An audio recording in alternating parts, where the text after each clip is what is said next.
Kaos spesial dari Starting Eleven, merchandise edisi Timnas Day. Klik link di deskripsi untuk pre-order ya.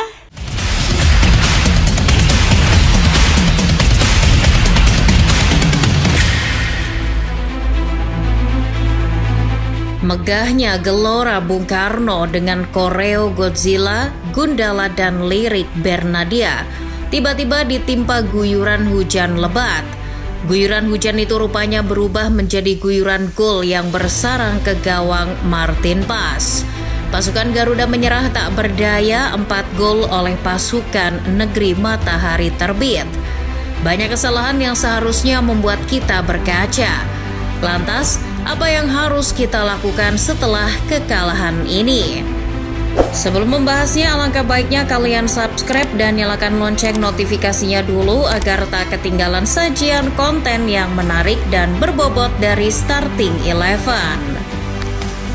Jelang kick-off, rasa penasaran fans Timnas Indonesia menjajal kekuatan Jepang amat tinggi. Apalagi dengan hadirnya Kevin Dix, pemain FC Copenhagen yang kita tahu sering berduel dengan Haaland di UCL. Antusiasme pecinta sepak bola tanah air pun bertambah ketika pemain yang katanya calon top skor Timnas, Ole Romrey, datang nonton langsung ke GBK. Namun di tengah kegembiraan tersebut terselip kekecewaan fans ketika Eliano Reinders untuk kedua kalinya tak masuk dalam skuad STY. Entahlah apa yang sebenarnya terjadi. Setelah lagu kebangsaan kedua kesebelasan dikumandangkan di tengah guyuran hujan, fans Timnas Indonesia pun mulai bergemuruh. Mereka menitipkan harapan pada setiap punggawa Garuda untuk bisa menampilkan performa terbaik. Harapan itu semakin terbuka setelah di 20 menit pertama, Indonesia ternyata bisa mengimbangi kualitas pasukan Hajime Moriyasu. Bahkan nih, pemain Jepang terlihat kurang bisa mendominasi. Mereka hanya umpan muter kiri kanan di area pertahanan mereka sendiri. Beda dengan Timnas yang beberapa kali agresif dan mendapat peluang.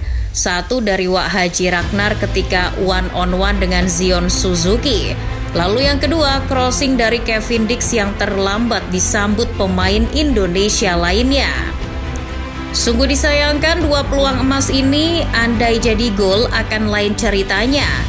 Ya, kurangnya efektivitas memanfaatkan peluang masih jadi PR besar yang belum terselesaikan. Melawan tim sekelas Jepang, peluang secuil apapun harus dimanfaatkan. Kalau tidak, ya beginilah hasilnya. Di 20 menit awal, strategi Timnas Garuda sebenarnya sudah pada jalur yang benar. Sayuri yang diplot untuk lakukan transisi cepat dalam serangan balik terbukti berjalan. Mitoma yang minggu lalu sempat ayam-ayamin back Manchester City juga mulai frustasi dengan Kevin Dix sampai menyikut dan kena kartu kuning. Menyadari kurang agresif, Jepang bukan diam saja. Samurai Biru beberapa kali sempat mencoba membongkar pertahanan Indonesia. Kalau menurut analisis Bergas Agung Brilianto dari The Flanker, Jepang membongkar pertahanan Indonesia dengan cara memanfaatkan ruang antar lini tengah dan belakang Indonesia yang begitu longgar. Usaha itu pun berhasil. Gol pertama dan kedua Jepang berawal dari situasi tersebut. Jarak antar lini 3 bek tengah dan 2 gelandang pivot Indonesia terlalu jauh dan gampang terekspos. STY terbukti lengah soal antisipasi taktik Jepang tersebut. Tertinggal 2 gol, apa boleh buat, Indonesia harus keluar menyerang untuk mencari gol. Namun apa yang terjadi? Kevin Dix yang diharapkan menjadi pembeda di laga tersebut malah ditarik keluar karena cedera.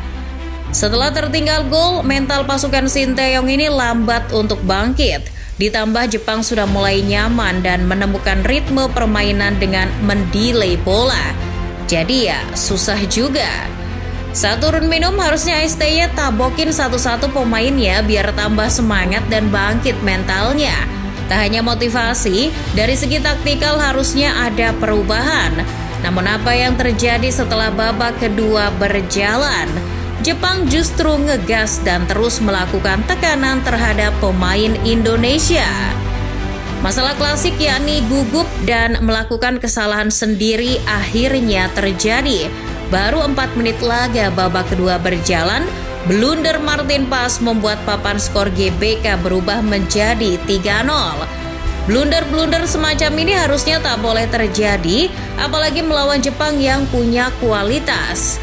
Tertinggal 3 gol membuat STY makin bingung apa yang harus dilakukan. Timnas sudah habis cara untuk membongkar pertahanan Jepang. Justru Jepang yang malah tambah pede setelah unggul 3 gol. Ketika Timnas bingung, serangan oportunis pun dilakukan demi mengejar 1 gol terlebih dahulu. Hal itu ditunjukkan dengan memasukkan Pratama Arhan untuk memaksimalkan lemparan ke dalam dan bola mati.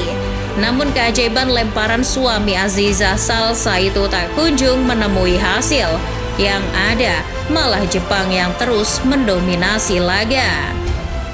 Pemain Jepang yang baru masuk di babak kedua seperti Maeda, Hatate, Sugawara maupun Junya itu malah mampu menambah kekuatan fisik guna membombardir pertahanan Indonesia. Justru kebalikannya, fisik pemain Indonesia terlihat loyo. Terlihat jelas kelemahan fisik pemain Indonesia tersebut dimanfaatkan oleh Jepang di gol keempat mereka.